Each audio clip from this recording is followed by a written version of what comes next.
and I've wrestled with more than anything else over the last 36 hours one fundamental question. Why is the man who killed George Floyd not in jail? I am seriously angry, and I have to speak out because the good you ought to do and don't do it, you sin. So this is all I can do is I just need to express myself.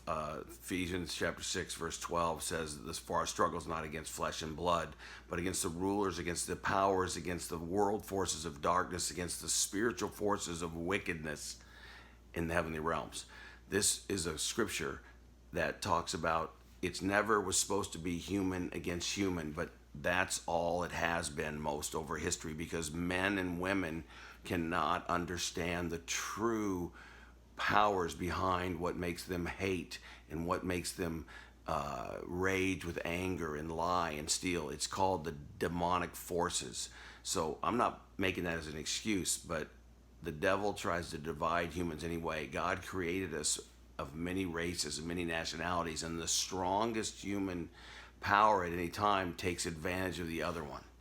And this police officer that's got the knee and on top of the neck of this man in Minneapolis for 6 to 8 minutes, why he's in handcuffs, saying he can't breathe, is terrible. It's like, it's hard to watch. But the guy has his hands in his pocket. The cop has his hands in his pocket, which even proves more there was no resistance. It was like he was enjoying it. And it's like, who said that the police can arrest you, have you in custody, and then teach you a lesson with pain or punishment? And that's what that guy was doing. He was acting out his own little vengeance. And even devil's advocate here, let's just say that guy cops and threw 3 of them over the car, and they jumped on him and took him down and handcuffed him, which isn't what happened. Let's just say that happened. Once they get him in handcuffs and he's no longer resisting, it's over. You have no right to touch him.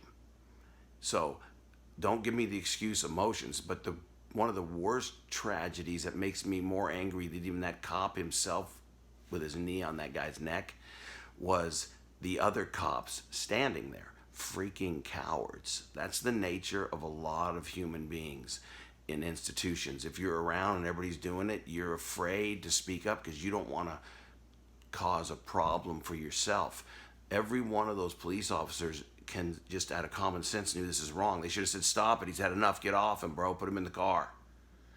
It shows the gravitation of evil that human beings can do. Peer pressure, it's real, it's there, it's evil.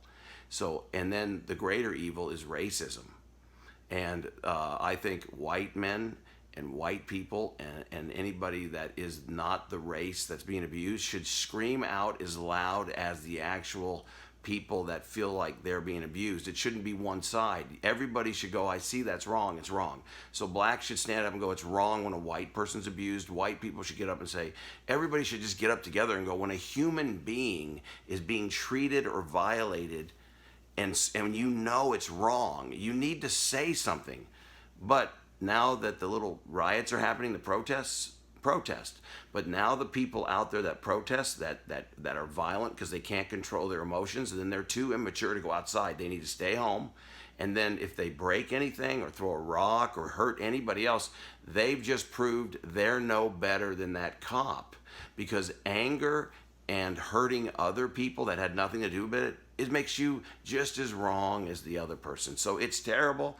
I think the best thing to do is everybody can express themselves, but from now on, when you know the good you ought to do and you don't do it, just realize God's looking down on you and me, and we need to stand up for our fellow human being and do what we can to back up anyone that's being taken advantage of, abused, or treated in a wrong way. God created us all in his image, and we've really run off the course. And slavery is a deep scar in America, and it's not going to heal. It hurts. So it doesn't help for any of us to try to justify it away or anything. Acknowledge it, empathize, and say, that was very sad. And it's terrible. And I can't understand what that would be like. And just empathize with people. Don't try to take a stance. If someone expresses their emotional pain, don't size them up and argue. Just acknowledge, I know that is painful. That's what we need to do with each other. Encourage, comfort, and empathize. And that cop needs to be in cuffs. And that mayor, he said he's been asking the question, the biggest question in his mind for the last 24 hours is, why isn't that cop in jail? Which is shocking. Telling us we fired them, that's like we spanked their finger with a ruler. That dude better be in jail quick, because there's going to be people that can't control themselves, and that's wrong too. But that was just flat out. There's no way around this one. So that's me. I just got to speak up. It's wrong, and it ticks me off. May God help us all.